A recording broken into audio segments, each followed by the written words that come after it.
मंत्र पढ़ते हुए तांत्रिक ऐसे करता है जैसे वो किसी से बातें कर रहा है या कोई तो है जो उसे कुछ बताने की कोशिश कर रहा है।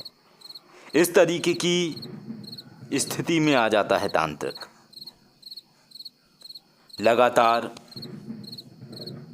वो ऐसे कर रहा था जैसे कोई है जो परलौकिक शक्ति उसे मार्गदर्शन दे रही है। और ये सब चलता रहा। इसके बाद वो कहता है कि अभी मैं किसी शक्ति को बुलाता हूँ, तुम बताना मुझे। और इसके बाद वो मंत्र पढ़ते हुए ज़मीन पे हाथ मारता है तो कोई बुजुर्ग दिखाई देते हैं सफ़ेद कपड़ों में और कुछ बुजुर्ग दिखाई देते हैं हरे कपड़ों में। उस तांत्रिक को हम बोलते हैं कि ये हरे कपड़ों में और सफ़ेद कपड़ों में कोई बाबा आए हुए हैं। इसके बाद वो खुश हो जाता है, फिर से मंत्र पढ़ने लगता है। तभी हमें कहा जाता है कि अब आप एक काम करो कि यहाँ पर कवच लगा दो ताकि यहाँ पे जो भी हम लोग कार्य करें ये कोई देख ना सके या यहाँ पे आके कोई व्यक्ति व्यवधान ना पैदा कर सके। इस तरीके का कहा जाता है। और कहने के साथ ही हम अपनी शक्तियों का आवाहन करते हैं, मूल देवी का आवाहन करते हैं, उल्टी काली माँ का आवाहन करते हैं और जो अन्य शक्तियाँ हैं उनका भी आवाहन करते हैं। सभी का आवाहन करके हम वहाँ पे मानस तरीके से कवच लगाते हैं उस क्षेत्र पे जहाँ पर भी ये कार्य हो रहा था, जहाँ पर भी ये खजाने का कार्य किया जा रहा था। कवच लगा दिया जाता है और ये प्रार्थना करी जाती है कवच लगाते समय हमारी तरफ से कि यहाँ पर कोई भी व्यक्ति डिस्टर्ब करने के लिए ना आए और यहाँ पे क्या हो रहा है ना ही किसी को दिखाई दे ना ही किसी को सुनाई दे। और यदि फिर भी कोई व्यक्ति सुन लेता है तो उसकी बुद्धि भ्रमित करना ताकि वो यहाँ तक ना आ सके। ऐसी प्रार्थना करने के साथ कवच लगा दिया जाता है। इसके बाद कुदाल फावड़े ये सब लाए जाते हैं। जितने भी सामान थे जिनसे खुदाई करनी थी इन सभी को तांत्रिक तिलक करके अभिमंत्रित करता है। मंत्र पढ़ता है और मंत्र पढ़ने के साथ ही उस स्थान को चिन्हित करता है जिस स्थान पर खजाना था। और चिन्हित करने के बाद वहाँ पर भी कुछ कुमकुम डालता है और उसके बाद वहाँ पे खुदाई प्रारंभ हो जाती है। हमें ये भी कहा जाता है कि यहाँ पर किसी को कोई समस्या ना हो, इसके लिए आप अपनी शक्तियों का आवाहन करके रखिएगा ताकि किसी को दिक्कत ना हो, क्योंकि आपने बोला है कि किसी को भी समस्या नहीं आएगी। और यहाँ पर सुना है कि जैसा कि मूंछ वाला सांप आता है तो वो तो बिल्कुल भी नहीं आना चाहिए, तांत्रिक कहता है और सभी लोग भी कहते हैं। इसके बाद हम सभी को यही कहते हैं कि शक्तियों का आवाहन किया हुआ है हमने और शक्तियों ने यहाँ पर घेरा लगाया हुआ है और कवच में ना ही कोई व्यक्ति यहाँ पे आ पाएगा, ना ही कोई व्यवधान पैदा कर पाएगा और ना ही कोई समस्या दे पाएगा, फिर चाहे वो शक्ति हो या फिर व्यक्ति। इस तरीके से खुदाई प्रारंभ हो जाती है, खोदना शुरू कर देते हैं लोग। वो फिर से मंत्र पढ़ता है, तांत्रिक मंत्र पढ़ने के साथ साथ कहता है कि अब खुदाई जोर जोर से करो, यानी तेजी से करो और लोगों को भी उतारो खुदाई में ताकि जल्दी से जल्दी वो चीज़ प्राप्त हो सके और उसको ले जाने के लिए शक्तियाँ कार्य न कर सकें। ऐसा करने के साथ ही खुदाई जोरों से होनी शुरू हो जाती है, कार्य होना शुरू हो जाता है। तभी उस स्थान से थोड़ी दूरी का मुआयना करने के लिए कि कैसी अवस्था है, कैसी जगह है, इन सब को देखने के लिए हम थोड़ी दूरी पर जाते हैं, वहाँ से 8-10 कदम की दूरी पर। लेकिन वहाँ पे हमारे साथ कुछ अजीब होता है। अजीब कुछ ऐसा होता है कि जैसे ही हम जाते हैं तो हमें ऐसा महसूस होता है कि जैसे कोई यहाँ पे है, कोई शक्ति है जो कि एक बुजुर्ग के लिबास में है, एक बुजुर्ग के तरीके से। और ये सब खुली आंखों से ही दिख रहा था और ये दिखाई देता है कि कुछ है, और वो जो कुछ है वो क्या है ये समझ ना आए।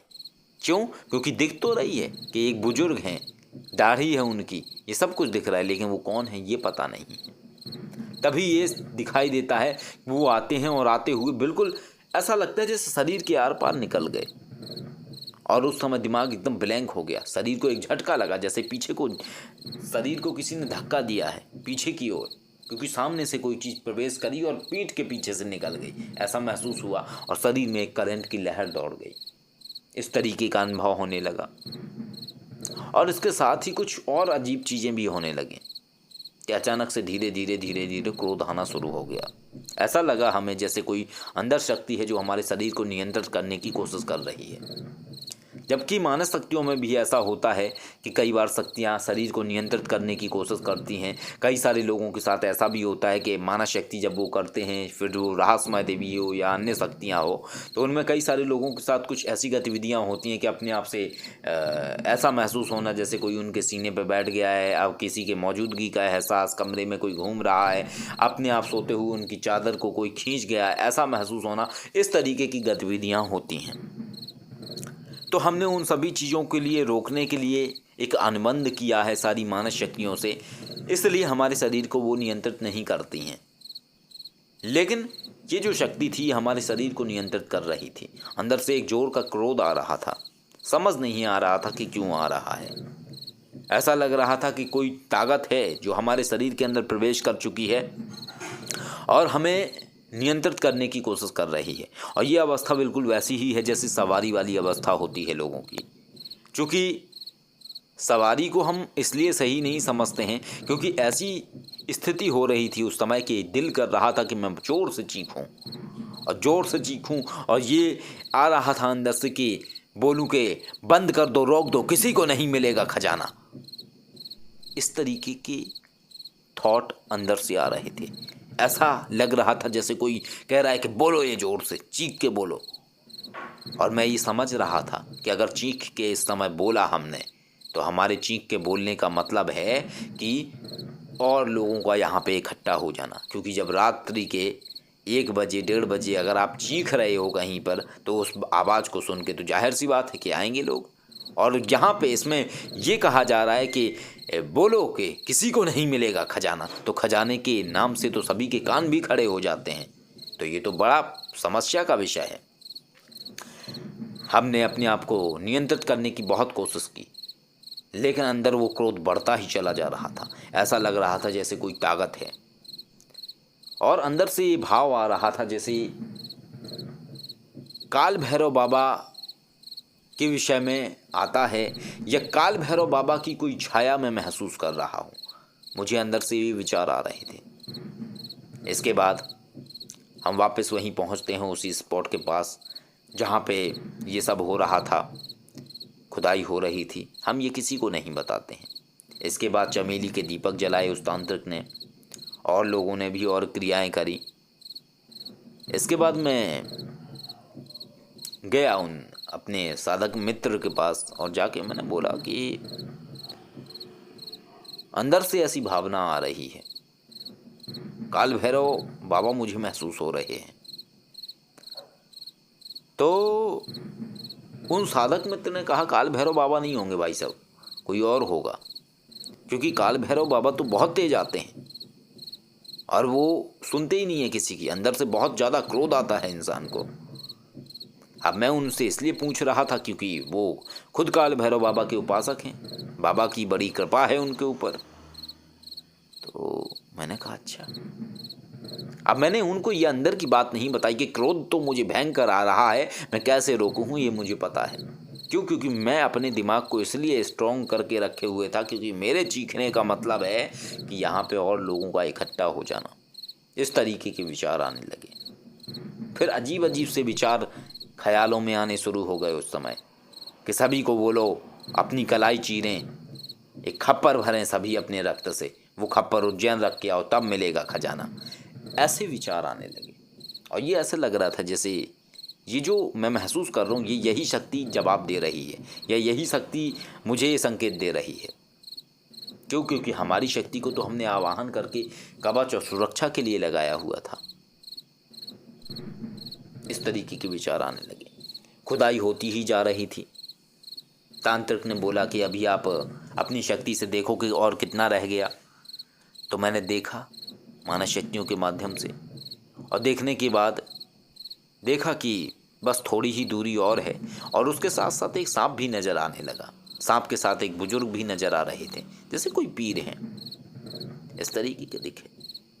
मैंने बोला उस तांत्रिक को कि यहाँ तो एक सांप भी दिख रहा है, लेकिन वो दूर है, आ नहीं पा रहा है उस घड़े के पास खजाने वाले, और इसमें एक पीर दिख रहे हैं, ये कौन है? तभी जिसका खेत था वो सुनता है मेरी बात को, उसके जल्दी से कान खड़े हो जाते हैं और पास आके कहता है कि वो पीर बाबा होंगे। मैंने कहा, पीर बाबा? तभी वो बताता है कि यहाँ से थोड़ी दूरी पे एक है मजार है, और कहते हैं लोग कि ये खजाना भी पीर बाबा का है। ये पहले नहीं बताया था उन्होंने, अब ये नई बात पता लगी कि पीर बाबा का खजाना है। पहले तक तो मूंछ वाला सांप था, तो मूंछ वाला सांप जहाँ तक चीज़ें पता होती हैं तो हिंदवानी विद्या में होते हैं, या जो शक्तियाँ होती हैं वो मूंछ वाले सांप के रूप में आती हैं। मैंने कहा ठीक है। तांत्रिक अपनी विद्या का प्रयोग करके खुदाई करवाता जा रहा था। मैंने उस तांत्रिक को बोला कि तुमने तो कहा था तुम ज़मीन से खींच लेते हो, फिर तुम अपनी उस विद्या का प्रयोग क्यों नहीं करते हो? तुम ये गड्ढा क्यों करवा रहे हो? तुमने तो बोला था, तुमने 4 केस भी करे हैं इस तरीके के, निकाला भी है सामान। तो वो कहता है नहीं, थोड़ा सा तो गड्ढा करवाना ही पड़ता है, फिर मंत्र के माध्यम से ऊपर को खींचेंगे, ठेलेंगी शक्तियाँ ऊपर को तो निकलेगा फिर। ठीक है भाई, करो। क्योंकि हमारा कार्य यही था, हमारा कार्य केवल इतना था कि कवच लगाना, लोगों को वहाँ पे सुरक्षित रखना, और जिस मूंछ वाले सांप के विषय में कहा गया है वो मूंछ वाला सांप वहाँ आके किसी को भी नुकसान ना पहुँचा सके। और बार बार हम देख भी नहीं सकते थे उस गड्ढे के अंदर या उस खजाने के विषय में। क्यों? क्योंकि हमारी शक्तियों को हमने सुरक्षा के लिए प्रयोग किया था, और वही शक्तियाँ हमें दिखाती थी। अगर हम उन शक्तियों को देखने में, मानस में प्रयोग करना शुरू कर देते, अगर हम गड्ढे पे बार बार नज़र डालते, तो वो कवच, सुरक्षा कवच टूट जाता।